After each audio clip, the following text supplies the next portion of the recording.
reçu la lettre du juge. Faudrait que je passe récupérer mon bouquin. Allez. Just to buy food and soap. Pourquoi vous les empêchez d'entrer? Non, excusez-moi madame, mais je fais mon travail. Toi, bien sûr, tu dis rien. Tu baisses la tête et tu rentres chez toi, c'est ça?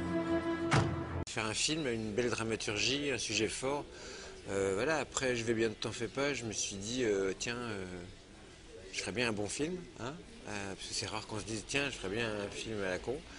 Et pour ça, il faut un bon sujet. Et j'ai eu l'impression que là-bas, ce qui se passait à Calais, cette espèce de frontière mexicaine à nous, c'était un sujet fort et que voilà, il y avait une dramaturgie derrière. J'ai commencé le film ouais, comme ça. Alors évidemment qu'en le faisant, je me suis frotté à la réalité des migrants, des bénévoles et tout, et qu'on n'en sort pas indemne. Et qu'à la fin du compte, moi j'en sors un peu plus citoyen et un peu plus en colère contre ce qui se passe là-bas, que je trouve vraiment pas top, quoi. Mais voilà, à l'origine, c'était pour faire ce film à hauteur d'homme, l'histoire de deux amours, de deux histoires d'amour contrariées qui se heurtent à l'ordre du monde, et aussi la rencontre entre Simon et Bilal, qui sont les deux hommes, enfin un de 45 et un de 17 ans, de ces deux couples-là qui forment avec Marion d'un côté et Mina de l'autre. En fait, moi je fais des films, quand on me demande pourquoi je fais des films, je dis que, en toute sincérité, je fais les films que j'ai envie de voir comme spectateur. Et que voilà, et que j'ai envie de m'identifier et de vibrer avec les personnages jusqu'au bout, quoi.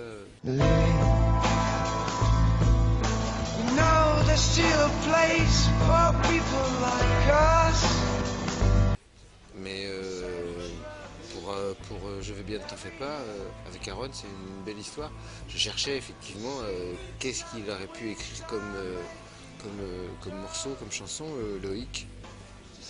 J'en avais trouvé quelques-unes que j'aimais plutôt bien. Et puis un jour est venu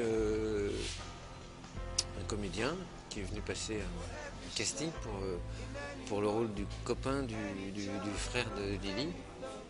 Voilà, et c'était Simon. Et c'était Simon Buret, et je le trouvais bien. Et en partant du casting, il m'a dit, puis je fais de la musique aussi. Puis il m'a laissé un CD. C'est un truc qu'ils avaient enregistré au home studio, comme ça, quoi. Et voilà, je suis rentré chez moi, j'ai posé ça sur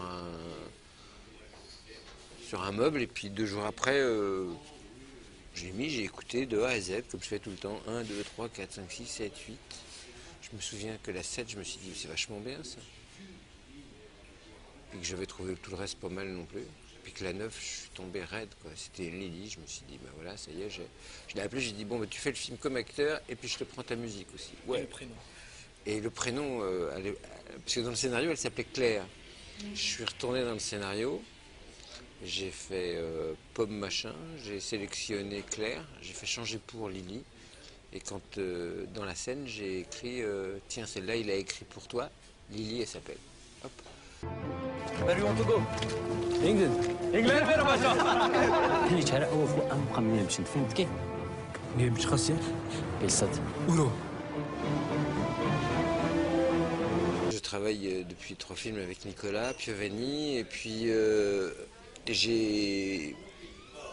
j'avais au montage utilisé comme musique temporaire un morceau de Wojciech qu'il a, que j'avais trouvé absolument formidable.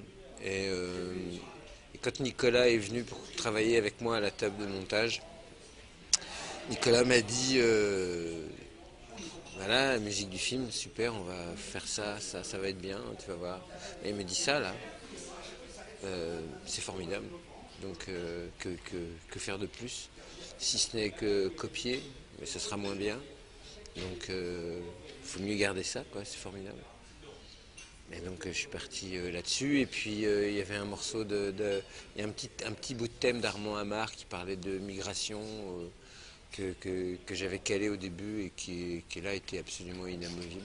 Donc on se retrouve sur ce film avec 3 compositeurs formidables en plus. Nicolas Piovani en tête, qui a enregistré la grosse partie, et Wojciech Kilar, un grand bonhomme aussi, et Armand Amar, un grand bonhomme aussi. Et voilà, je me retrouve avec 3 stars de la musique pour faire la musique de Welcome.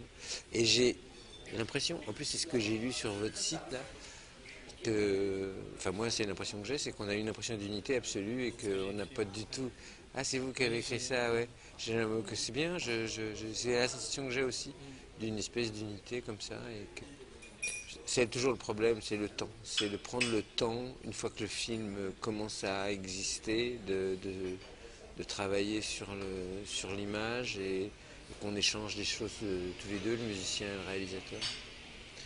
C'est un sacré bazar la musique de film, mais ça me passionne. Je sais que voilà, j'y passe à chaque fois un temps fou et que ça conditionne tellement l'identité du film. Et puis sa sensation de trop peu ou de trop plein, que c'est voilà, c'est toujours une grande question. Et quelle est la juste place alors on dit dans le film? ah, je suis incapable de dire. Par exemple, je sais que l'équipier, j'ai l'impression qu'il y en a trop maintenant. Ça, je suis même sûr de ça, quoi. Quand je revois le film, je me dis, là, je me suis laissé embarquer dans un truc. Trop de musique. Ouais, j'en ai mis trop, mais c'est de ma faute. Hein. Voilà, je vais bien l'équilibre, il était très bien. Et j'ai la sensation que Welcome aussi. Voilà, quant aux musiques d'avant. Il s'est passé des trucs incroyables. Par exemple, quand j'ai fait Tenue correcte exigée, j'avais une chanson de Paolo Conte que j'aimais beaucoup, qui s'appelle Lupi Pellicciati, un truc comme ça. Et voilà, je cherchais qui allait écrire la musique du film, et c'était pas Paolo Conte qui allait pouvoir le faire, mais je voulais absolument cette chanson, absolument. Et donc, j'ai fini par, comme cette chanson, elle était très jazzy, je suis allé voir un pianiste de jazz que j'aime beaucoup, qui est Maurice Vander. Et je lui ai dit, qu'est-ce que t'en penses, Maurice?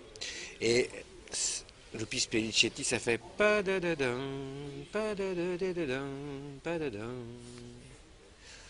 Maurice, il a écouté ça, il m'a dit, on peut faire pa-da-da-dum, pa-da-da-da-di-dum. Il l'a joué à l'envers. C'était génial, juste génial. Et on a fait toute la musique sur ce thème à l'envers, qui revient donc à un moment à l'endroit, et on retombe sur la chanson de Paolo Conte. Sarre de Philippe, je l'ai appelé après pour Mademoiselle. Voilà. Bon, c'est pas la rencontre la plus formidable que j'ai faite de ma vie, humainement, ni musicalement du reste. Ouais, Sard, il travaille d'une autre façon, quoi. Il écrit pas d'arrangement. C'est une autre façon de faire la musique, avec un orchestrateur et tout, que Nicolas, Wojciech, tous ces gens-là, pour eux, écrire la musique, c'est orchestré. Ça passe par l'orchestration, la musique de film. En ce moment, j'écoute, mais voilà, c'est éclectique, hein. J'écoute beaucoup de musique classique. Je suis tombé un peu dingue de Schumann, là, il n'y a pas longtemps, et je réécoute un peu tout. Mais là, depuis quelques temps, j'écoute un pianiste incroyable qui s'appelle Gonzalez, notamment un disque qui s'appelle Solo Piano. Ça fait des années que je voulais travailler avec Nicolas. J'avais adoré une musique la musique d'un film que j'avais adoré aussi du reste, il y a très longtemps, qui était Good Morning Babylon des frères Taviani. Je trouvais cette musique de film incroyable. Et puis voilà, et puis le temps passait, et puis j'ai commencé à faire des films, j'osais pas l'appeler, pour moi c'était une star, et puis après il y a eu l'Oscar pour La vie est belle, La chambre du fils, tout ça, puis là je me suis dit bon merde, allez, j'essaye, j'appelle. Puis en fait, il suffit juste d'appeler, quoi. Et la première chose qu'il m'a dit, c'est envoyez-moi le scénario. Je lui ai envoyé le scénario, il a lu, il m'a rappelé et il m'a dit alors, il faut regarder les calendriers pour voir quand on va pouvoir enregistrer. Voilà, c'était fait, c'était aussi simple que ça. Comme quoi, bon, voilà, faut jamais... Mon père, il disait toujours, les très bons, ça coûte le même prix que les pas très bons. Autant aller voir les très bons, quoi. Puis bon, voilà, c'est une rencontre humaine importante que j'ai faite aussi. On est devenus très amis. On a fait 3 films ensemble.